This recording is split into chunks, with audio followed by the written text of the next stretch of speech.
আল্লাহর এক বান্দা ছিল নামাজের সেজদায়। আল্লাহ ডাক দিয়ে বলে, এ বান্দা, তুই যতই নামাজ পড়, যতই সেজদা কর, তোর ঠিকানা জাহান্নাম। একথা শুনে বান্দা বলে, আলহামদুলিল্লাহ। আল্লাহ ডাক দিয়ে বলে, এই বান্দা, জাহান্নামের কথা শুনে কেউ আলহামদুলিল্লাহ বলে? বান্দা বলে, আল্লাহ, জাহান্নামের মালিকও তুমি, জান্নাতের মালিকও তুমি। তুমি আল্লাহ যদি খুশি হয়ে জাহান্নামও দেও, আমার আপত্তি করার কোনো অধিকার নেই।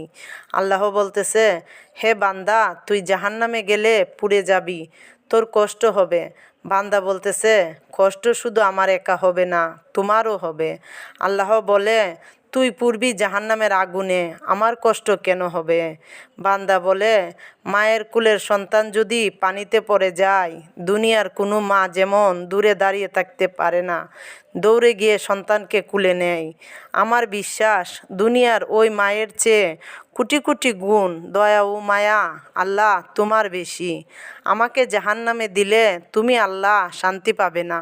তখন আল্লাহ বলে, বান্দা, এই দলিল তুই কই পাইলি? বান্দা বলে, আল্লাহ, আমাদের জাতির পিতা ইব্রাহিম আলাইহিসসালাম তোমার প্রেম বুকে নিয়ে যখন নমরুদের চুলায় পড়ে গেল, তার আগেই তুমি বলে দিলে, আমার দিকে তাকিয়ে দেখো, আমার কলিজা জুড়ে শুধু তুমি আছো, আর অন্য কারো জায়গা নাই। আল্লাহ বলে, বান্দা, আমার প্রেমের ভক্তি নিয়ে যদি কেউ জাহান্নামেও যায়, আমি জাহান্নামকেও জান্নাত বানিয়ে দিব। সুবাহান আল্লাহ। আমাদের আল্লাহর দয়া ও রহমত কত বড়।